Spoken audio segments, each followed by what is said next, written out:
Hello, Lisa. Hi, Valerie. Hey, how's it going? It's going good. How are you? Great to see you. You too. Well, I'm so excited we have a chance to talk and spend a little bit of time together. I have been admiring you afar for quite a while, and it's always great to know fellow podcasters out there. But let's start with you telling us a little bit about yourself so anybody that doesn't know who you are already can learn a little bit about you. Well, I'm Lisa. I'm the host and founder of the Fertility Friday podcast. I'm a certified fertility awareness educator, and that's my passion. That's where it all began. It's interesting how I discovered fertility awareness. I think, like, unlike most people, when I was finally ready to become sexually active, I wanted to run off the pill. Because I didn't trust it. I had been put on the pill at a really early age for period pain, as a lot of women can relate to. And so because I wasn't actually using it for birth control, I didn't take it at the same time every day. And I had read the insert, and so I knew that I knew all the things. And so I knew that if I was on the pill, I would never feel comfortable because I would always actually think I was pregnant.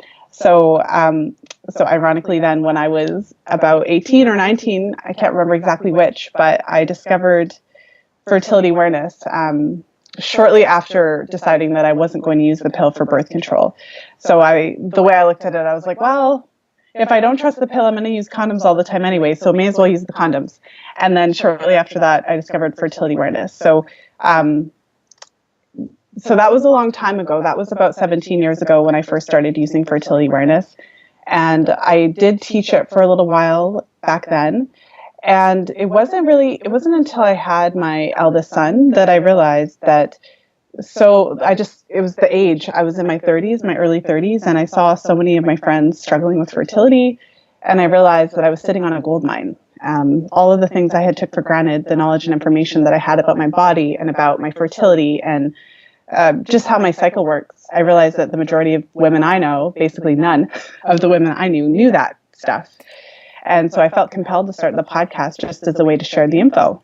That is incredible because I actually ran into a very similar experience. I've been working in the women's healthcare space for over a decade, and I was slowly educating my girlfriend group, in my little niche of friends that I had. As I was going through each job or, whatever I was selling at the time, I was educating them about that piece of the puzzle, right? So first I sold birth control, then I went into fertility treatments and things like that. It was just funny because it also progressed with our lives. And I've always felt very fortunate that fertility and every part of my career has taught me so much that I take for granted. And so I can completely resonate with what you're saying. Yeah, no, it's really interesting. It's really hard, as you know, when you see your friends struggle with fertility challenges. In my role as friend, I'm not talking about fertility all the time, right? Because with my friends, I'm just Lisa. Right. And they love me because I'm me, not because of what I do. Similarly, you don't ask your friends about what they did at their job. You don't really care. Yeah. Yeah. You want to know what's up with your latest dating life, how's your family, Yeah. what's going on with, whatever else is happening.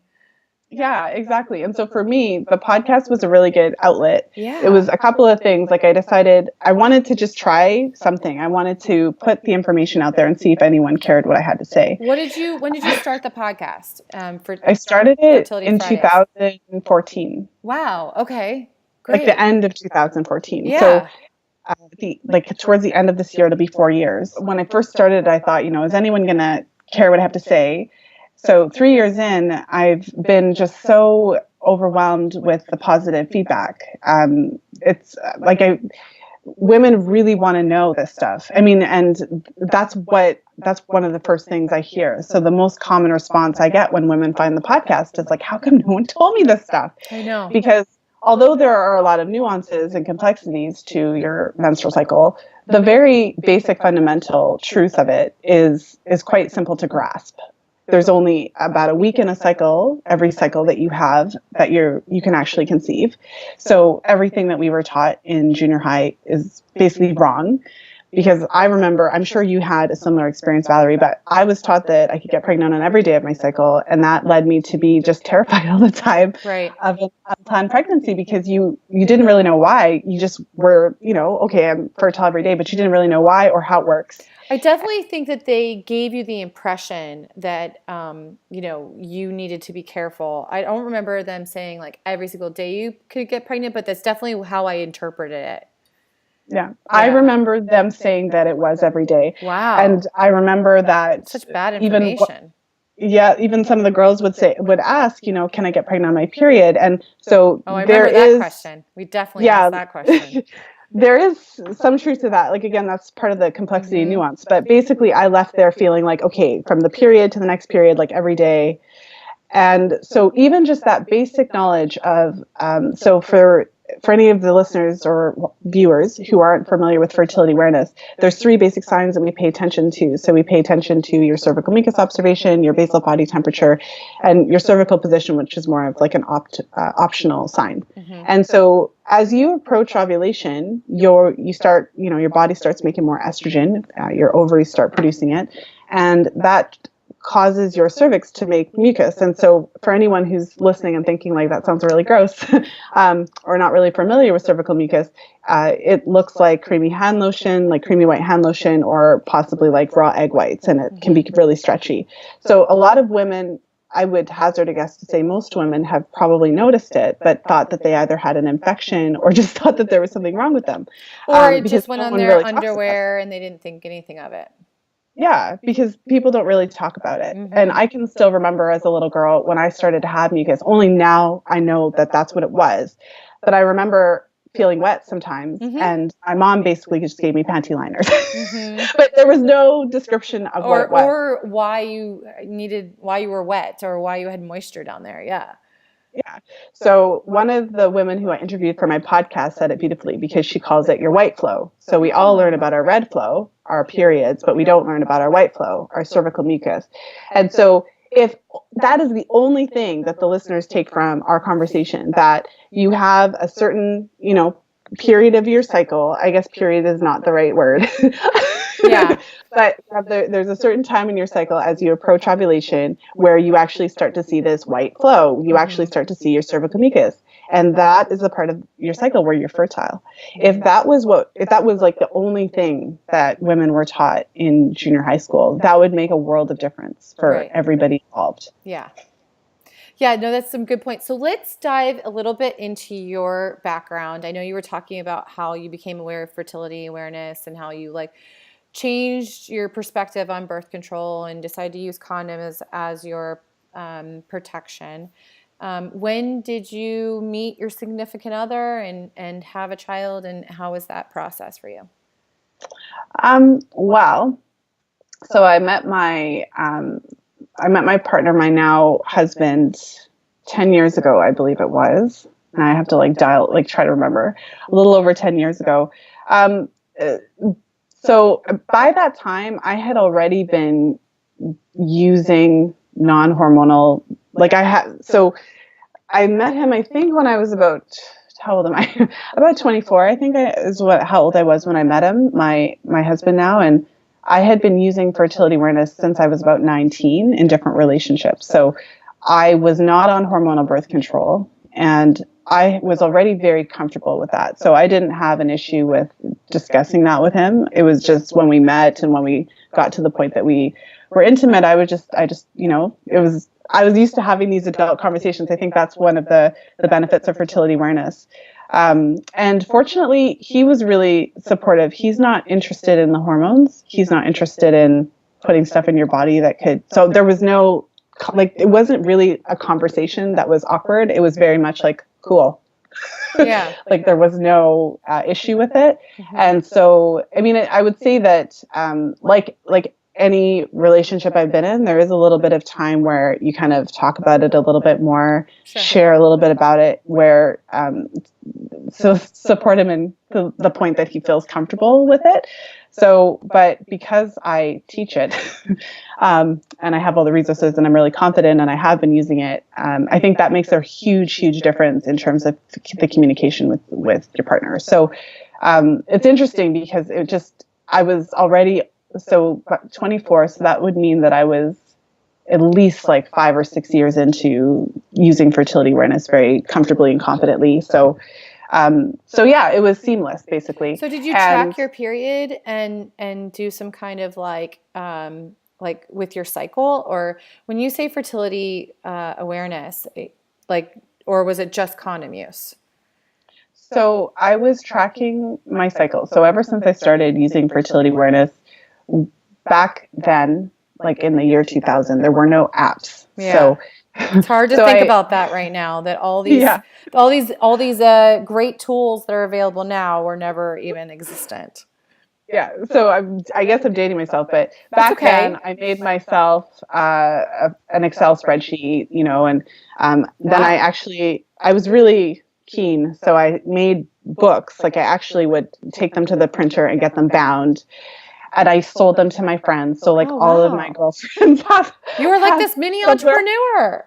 Who Yeah, I knew? know. Except I never made any money because it cost so much to print them. Things are different now though. But yeah, so I was like making these books and like getting them bound and selling them to my friends. So that's how I charted my cycle. So I was very literally like tracking not just my period, but tracking my period, my dry days, my mucus, my Wow. luteal phase, When you and had sex using, and yeah, all of that stuff too. legitimately using it as birth control. So Yeah. there were, managing the fertile window, there were times when I would use condoms, and there were times that I would, abstain or use like alternative sex. Sure. So not Yeah. intercourse. Right. So throughout the years, there's, those are two of the main ways that I would manage my fertile window.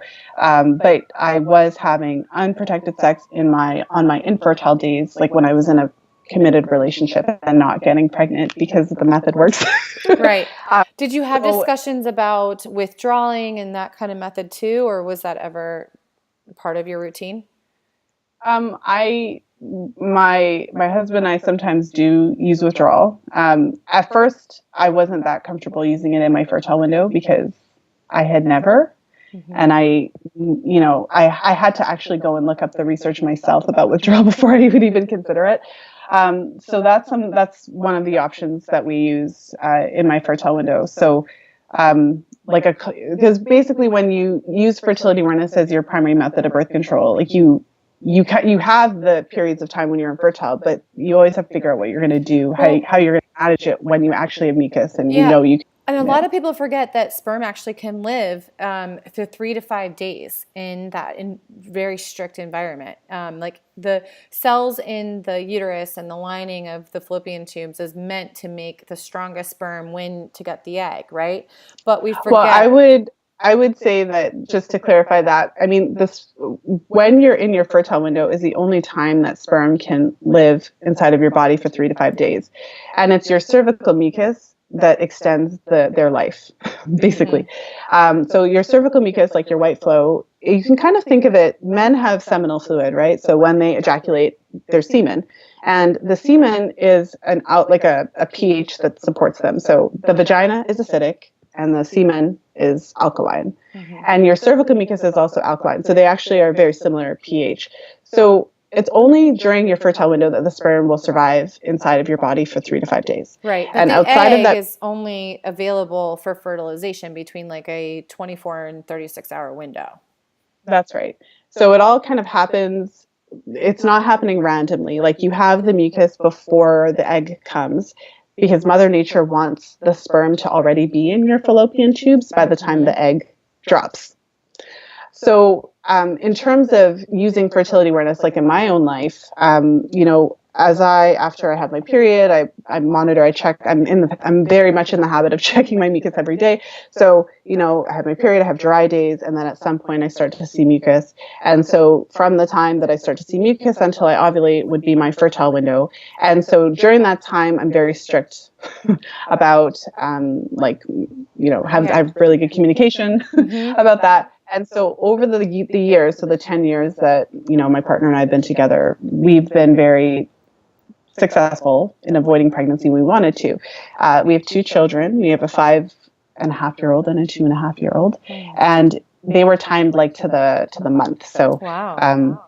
There's literally, like, I actually added it up. So the very first, like when I was trying to get conceive with my eldest son, we tried for about 4 months before I conceived, which was very odd to me because I had been avoiding pregnancy for like a decade.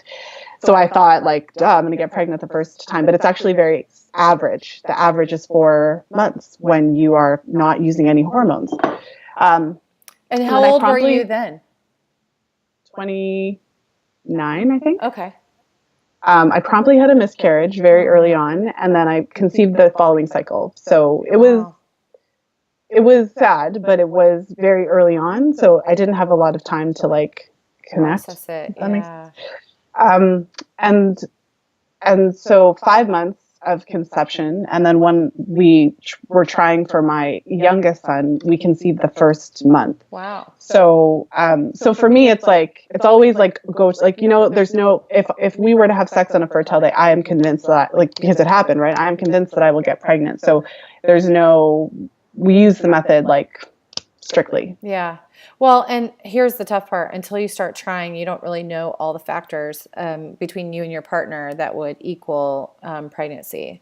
So sometimes there may be, genes or discrepancies within, your two DNAs that causes a miscarriage, for example, or maybe age is a factor. And so a lot of those things we don't think about when we find our parenting partner. It's true. And I would say that from it's a problem what we're taught about our bodies or what we're not taught about our bodies. Mm-hmm. So I think, have you ever met a woman who's on hormonal birth control or actively avoiding pregnancy who doesn't believe that she will get pregnant like the minute that she comes off of it, right? Yeah, for sure. We all think that we will get pregnant. I mean, you have to think that, right? Because we've kind of been scared into thinking that every single month we're going to get pregnant. Well, and every single day. So many women, like, it sounds like you had better teaching than I did because most of the women, barely, but yes, because most of the women I speak to were taught every day. So what happens is that most women who use hormonal birth control kind of go on it at a younger age. So whatever it is, like between I was on birth control for like 9 years. I just recently got off after my last egg freezing cycle to feel my body again. I feel like I used to sell birth control, so I kind of got drinking the Kool-Aid, you know what I mean? Like I had to try my product that I was going to sell, right? I was buying my own product kind of thing. But, when I got off, for the first time I froze my eggs back in 2015, I was like, oh, wow. Like I felt all of these hormones and these like natural endorphins. And like, it was crazy to me because I had not felt my body like that in ever. Like I had been on birth control all through high school and then into college and then also, in my early 20s. So when I froze my eggs when I was in my early 30s, that's when I was like, oh, wow, maybe I won't be so hell-bent on thinking that I need birth control every single month. And so that's kind of where my focus or my mindset shifted about birth control. Yours seemed to be way earlier on, but yeah, I was not that advanced. Well, it was there was a few things going on there. Like one of the things for me was that, so I remember like my parents are a little bit older. My parents are in their 70s now, but they're of a different generation and they are West Indian. So they're not like, they immigrated to Canada basically. So they're a different generation and grew up in a different culture. So when I went on the birth control pill for painful periods, my dad was ultimately a bit confused and concerned. And every now and then he'd be like, are you still taking those things? Like, are you still taking those pills? Like he would kind of just be like, why are you still taking those open pills? Conversations with your parents. That's so interesting and fascinating. I was 16. I had to go to I couldn't go to the doctor myself to get these pills. Like when I went to the doctor, I took my parents because I was a child, right? Yeah. Like, I don't know, maybe things are different now. When I was a little girl, I went actually to the doctor with my parents to get the pill because of my pain. Okay. It was different because it wasn't for birth control, so I wasn't hiding it from them. Right. So it was because of this like medical problem. Let's talk a little bit about, were your parents open about like the birds and the bees talk with you? Did they have those sexual conversations and kind of that mentality?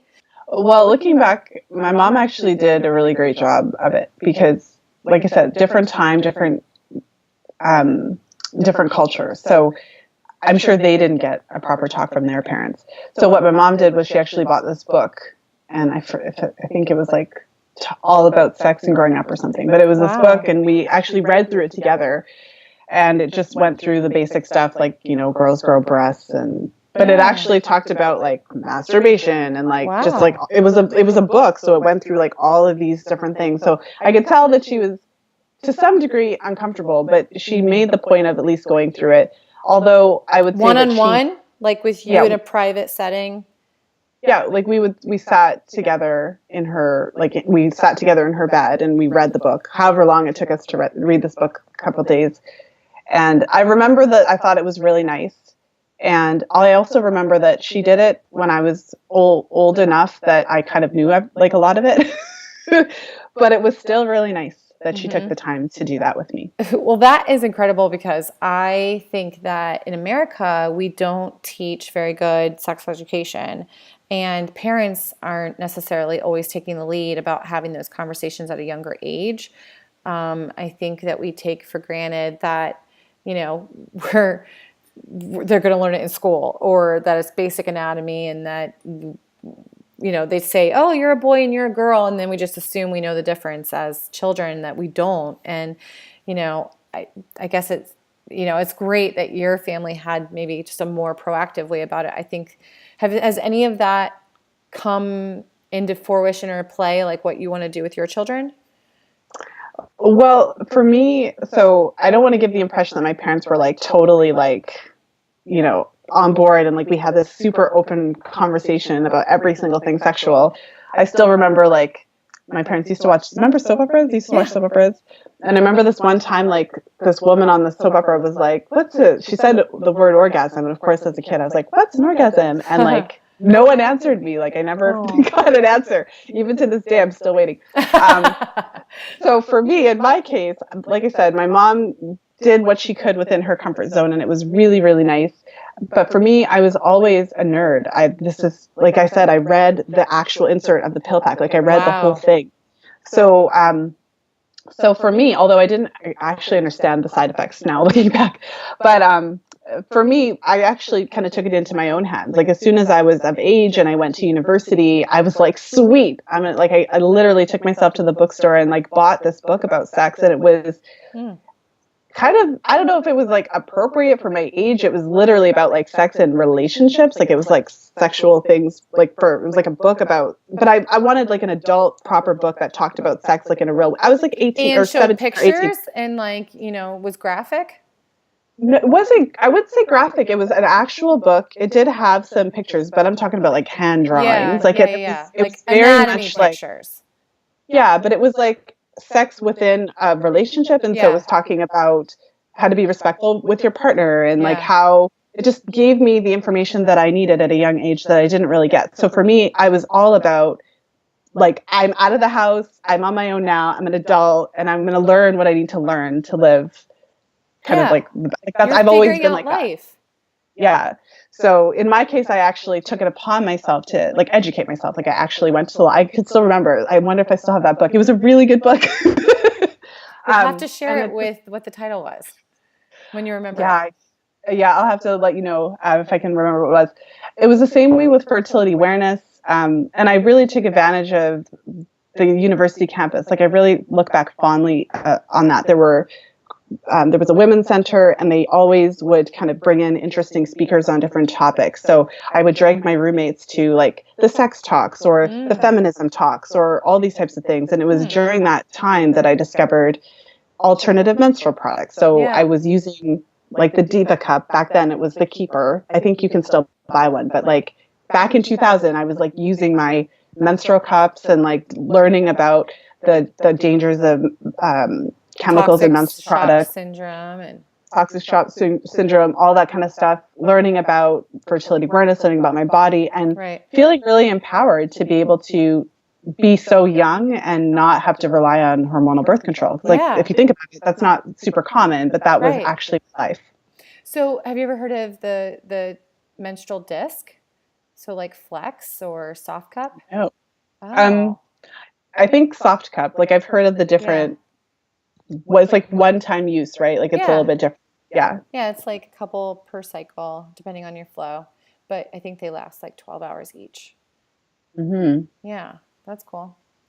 Well, that sounds really progressive. You were probably like the leading friend to go to if you had any like fertility or menstrual questions. You are the woman to know. Well, back then it wasn't fertility, right? Because no one was trying to Yeah, get pregnant. right. Well, fertility in the But sense of birth control. yes, exactly. Yeah. Okay, so when you went to have your children, it kind of came relatively within that 6 months, which is when um, they say, if you're under 35 is expected.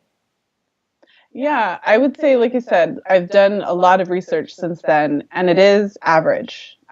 There's a lot that I didn't necessarily, there's a lot that I didn't know when I was first trying. So if I could go back in time, I would have been eating in a very, specific way, incorporating lots of nutrient dense foods because I mean, there was time before my husband and I got married.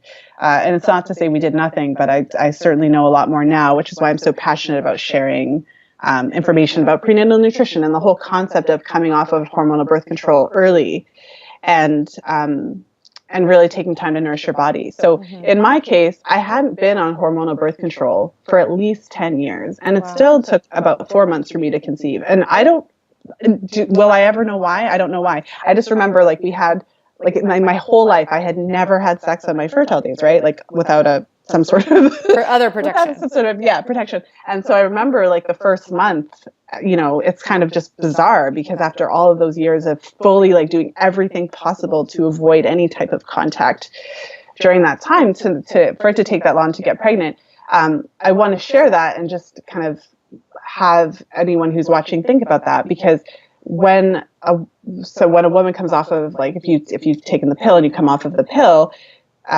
from like what the research tells us is that instead of an average of 4 months, it's an average of 8 months. If you were using like the shot, like Depo, it's like an average longer. of 16 months. Right. Or The Depo months. shot is a 3-month shot, so it takes about double the amount of time you've been on it to get your true cycle back, because there's a half-life in the shot.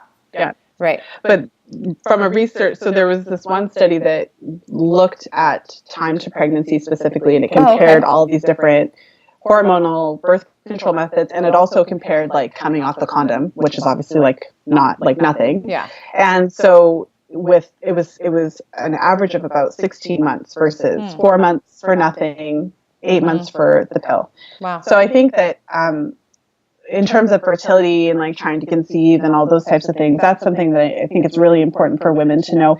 You mentioned that you were freezing your eggs, and I found this really interesting study. So I'm almost finished my first book, so I've been like deep in the research for the past 18 months. It's crazy, but I found this study was really interesting because it was about fertility preservation, which is obviously freezing your eggs. And what they were talking about in the study was that when women who are young who want to freeze their eggs come off of hormonal birth control to do that, they found that they have less success if they do the procedure immediately after they come off of hormonal birth control, because they have a lower ovarian reserve, like a lower AMH number, and their ovaries are smaller. Like right, because they were stimulating in a way that doesn't necessarily bounce back when you're on your regular cycle. Well, basically, what the research showed was that in order to maximize, like, so, obviously if you're trying to freeze your eggs, you want to maximize how many they can retrieve. Right. Because every time they go in to do that, it costs money.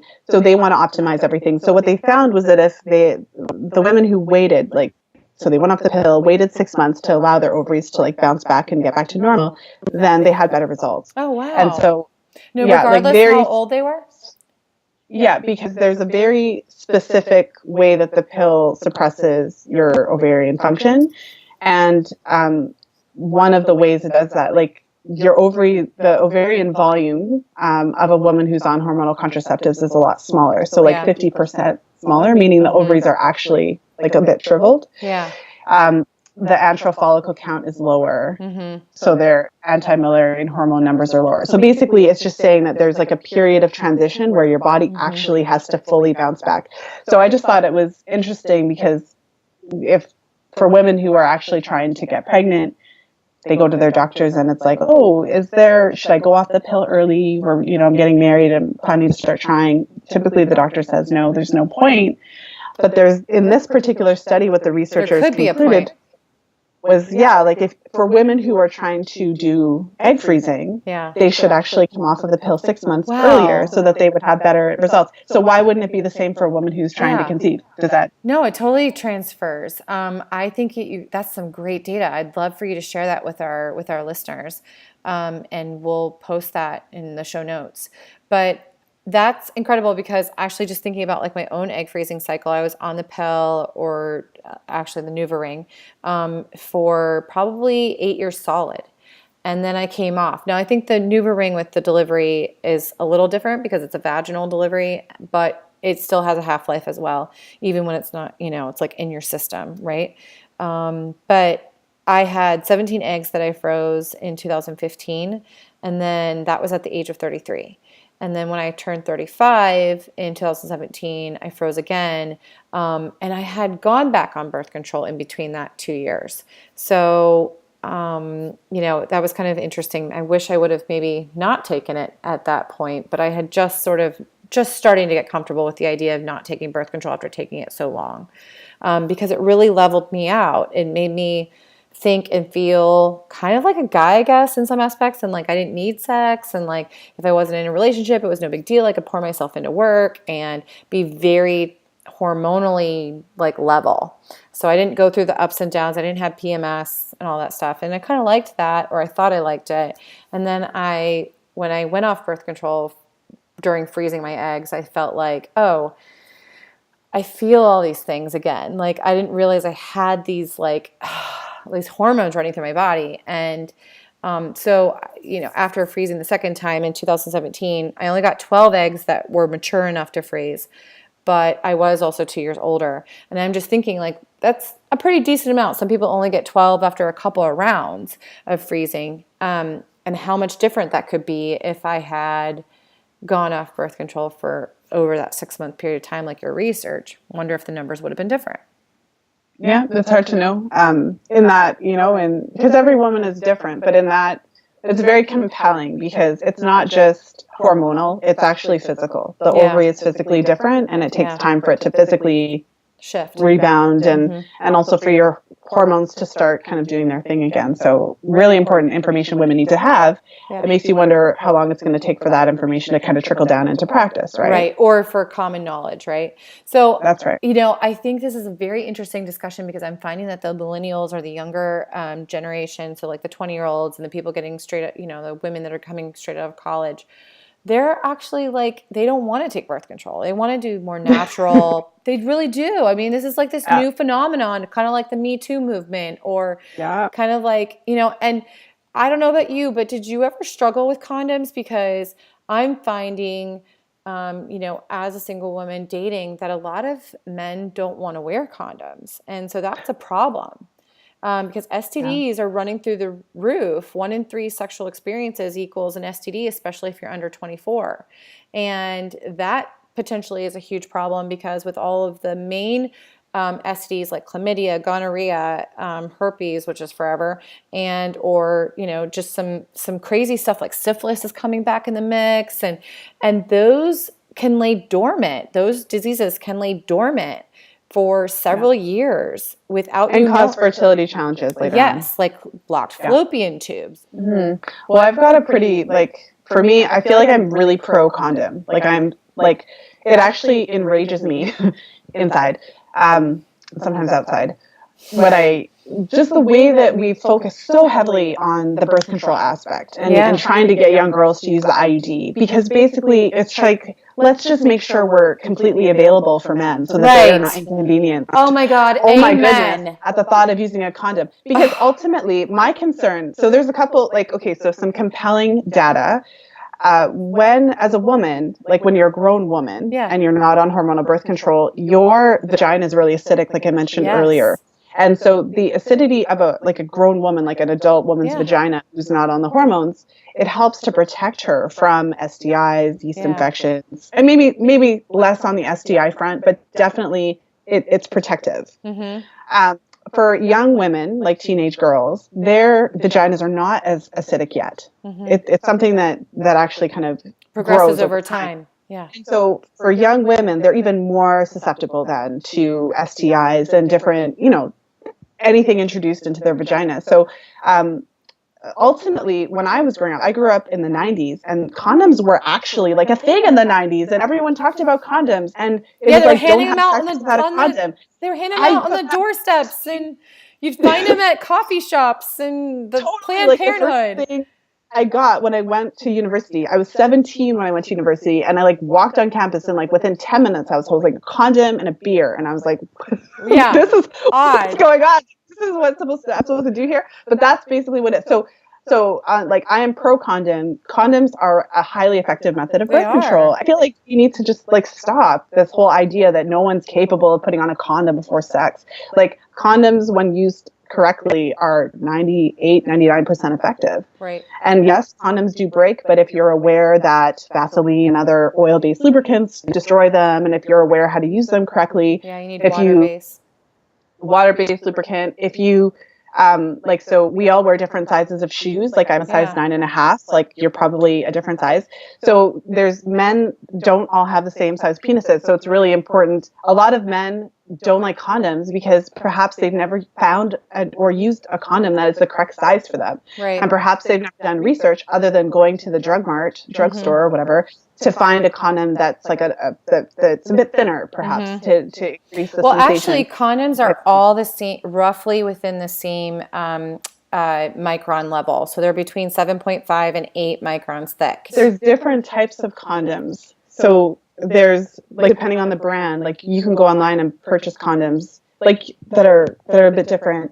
There's a company called One Condom that makes condoms in different sizes where you can actually measure your penis, the girth and the width and the length, and you can order condoms that are actually an appropriate size for you. Right. So I get it. Not everyone loves condoms, and I'm not even in terms of sensation. Obviously, it doesn't feel the same. But with that said, I didn't have a problem using condoms in my 20s. I didn't have a problem with it at all. And because I wasn't on hormonal birth control, it wasn't an option. You cannot, especially if I was not in a relationship with somebody, it's not an option. Right. It's just not the worth the risk. On a condom, we're not having the sex. Agreed. So for me, it was very clear. I was not going to get pregnant with some guy that. Or it's not just even get pregnant. I'm just not going to. Damn it! Put on the condom. Right. We need to take our power back as women. That we can't be so available, and that it is a privilege to sleep with someone. It is, it is sharing not only an emotional connection, but a physical touch and connection that should be precious. And I think that we have to value our own self-esteem and say what we want and what we desire, and not just, it's not just what. If there's issues with keeping the penis hard, for example, and that is why they're saying they can't wear a condom, well, then sorry, related to the fit, because these are all real things. So I want to be clear that I'm not saying that, because men are also human beings, they're people. Right. So.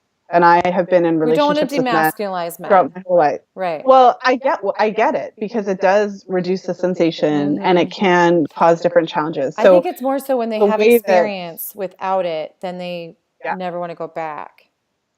But there's always, for me, again, because I always go back to because I was not on hormonal birth control, it always had to be a conversation. Right. So they're all, and if I'm with you, I'm a person, you're a person, we're in a relationship together. So it's not just you tell me you don't like condoms and that's the end of the conversation, because I'm not on the pill and I'm not willing to go on it. So we just have to continue the conversation. So the good thing in my case with fertility awareness was that there was always a period of time when we could have, if I'm in a relationship, if I'm in a relationship with you, I'm sending you the doctor, I want to see your STI test.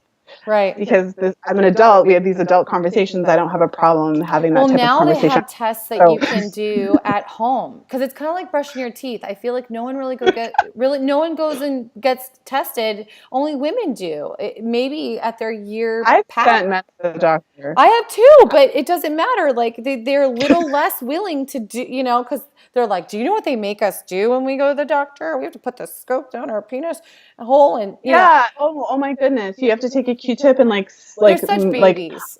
you know what? Like, let me tell you about the magic wand. Like, Yeah. I don't have any patience for it. So I think as women, I did an interview, like an on-air session with one of my clients, and I feel like she said it best. Okay. She's like, she was on hormonal birth control for a really long time, and she decided that she was going to start using fertility awareness. And so she said to her partner, or she said to me that she's like, I felt like it was time that I started taking up a bit more space in the relationship. Oh.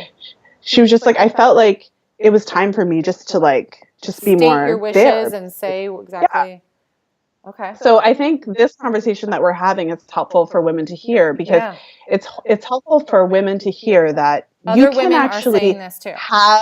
Like you can actually ask. So you had asked about my husband and I, like when we 1st got together, like I sent him to the doctor and I went to the doctor too.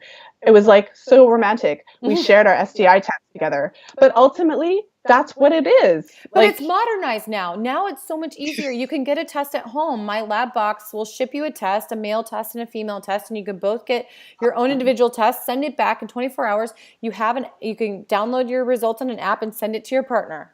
Bam, done. It was like, like the condoms, and then until we did like in the early stages of the relationship, and then once we're like, you're not giving me gonorrhea, then then we could talk about unprotected sex when I'm not in my fertile window, or different types of sex that I want to have. Right. But I feel like it's helpful to have these conversations so that for any woman listening who's like, oh, I couldn't ask my partner to do that, or kind of feeling nervous about these conversations, part of the benefit that I found about charting my cycle and kind of living my life in this different way is that you can never pussyfoot around these conversations. Yeah, they have to be out in the open.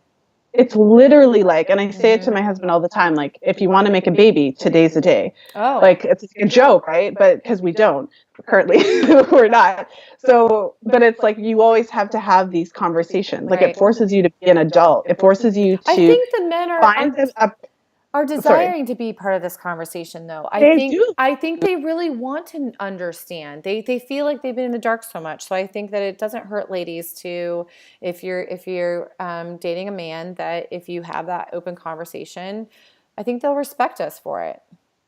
And I've never been with a man personally who this was a problem for. Just to put it out there, I have worked with hundreds of women, teaching fertility awareness and all of those types of things, and I'm always, it's just reinforced. Men are fantastic. Like, yeah, I'm sure there's some jerks out there, but fertility awareness is a good way to weed them out, because if someone isn't willing to have a converson with you, hello, goodbye. Yep. Then you're not taking care of your health, and that sounds irresponsible. But men love women. They want to sleep with you. Like they just want that. They want to be with you. They want you to be happy. I say have a 10-date minimum. So you have a 10-date minimum and you talk about it on every date. So then you're like, oh, well, thanks for taking me to coffee, but that was only a 0.5 date. So, but maybe next time. And then when you have a next date, and then you could be like, well, listen, so I'm not on birth control. How do you feel about this? How do you feel about condoms? How do you feel about that? And then you kind of like have this conversation, and you have these environments where you're not intimate yet. And then by the time date 10 comes, boy, those clothes can come off and comfort can be part of that, Yes. Love it. Yeah. Well, I'm full of good ideas. I just never know how to take my own advice, right? Well, it's always easier said than done. Of course. I like having, I'm a little bit past the dating stage now, but clearly 2 kids later. But looking back, I feel like this really helped me to navigate the waters.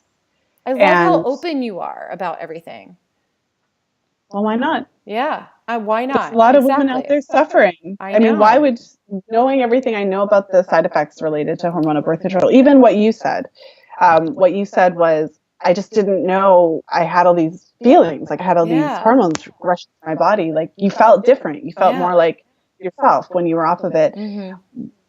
Men, like I said, what in my experience working with all these women, um, like the majority of the women I work with are partnered, because of I'm teaching fertility, whereas for birth control, partnered to male partners.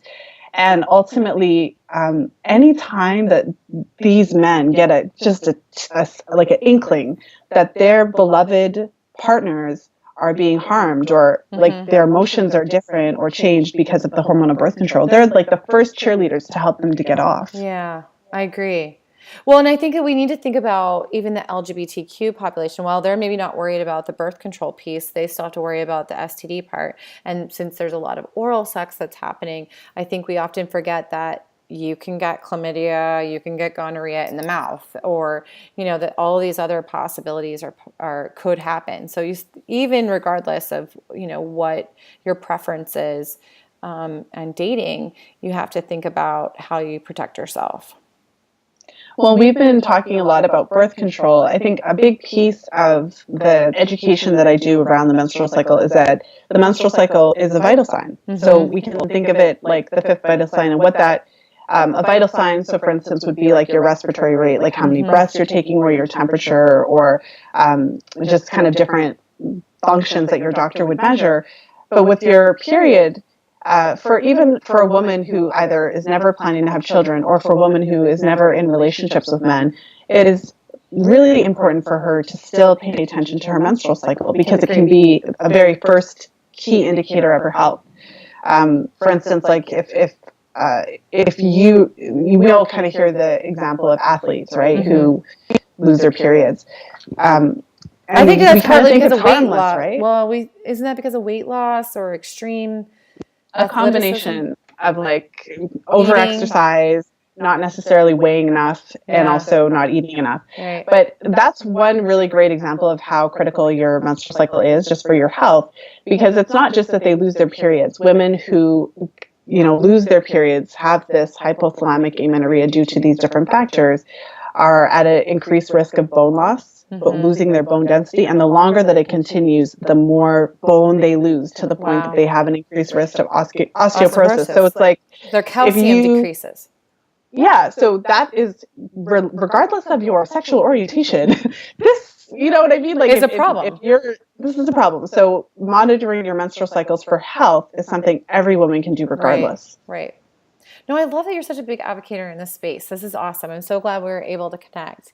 Do you have any last minute tips or tricks that you want to tell the listeners about that, maybe a little nugget they could take home today?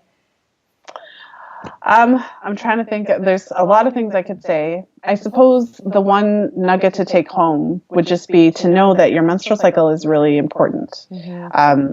And I would say that we live in a culture that tells you that your menstrual cycle doesn't matter, and actually goes to extreme lengths to get you, or that it's annoying, inconvenient, or that it's gross, dirty, gross, but most of all, unnecessary. I feel like that's ultimately, there's, physicians are taught in medical school that there's no problem having a woman on birth control basically from the moment she starts getting her period up until she hits menopause. 100% agreed. I was always told, even by my doctors, that it's okay to skip your period.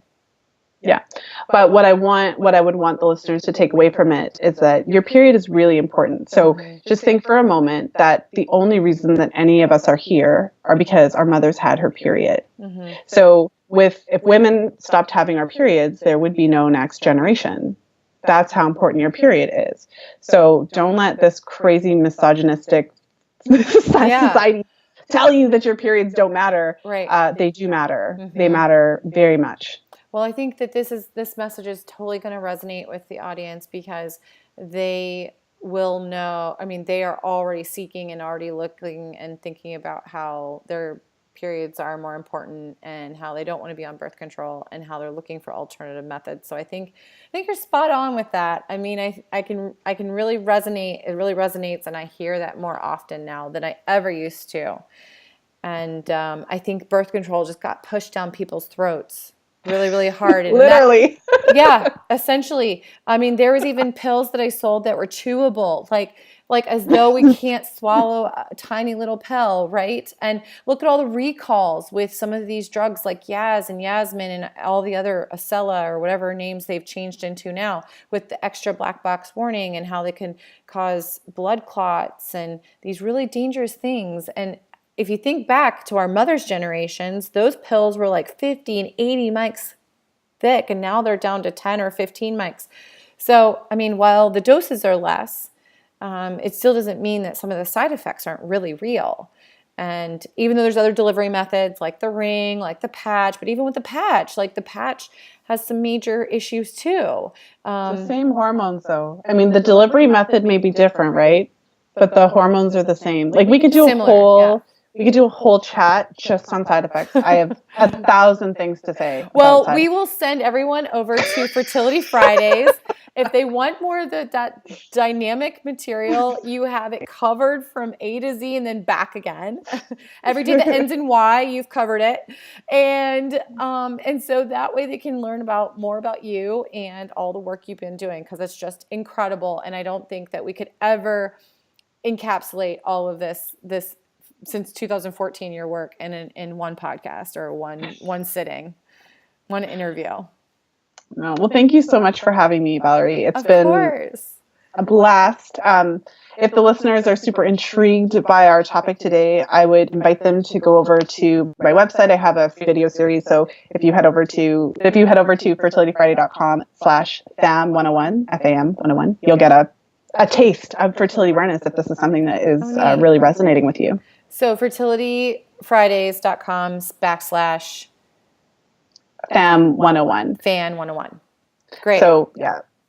FAM101. Cool. Neat. Awesome. Well, thanks, Lisa, so much for this chat. It's been awesome spending some time with you, and we will keep up with you again soon.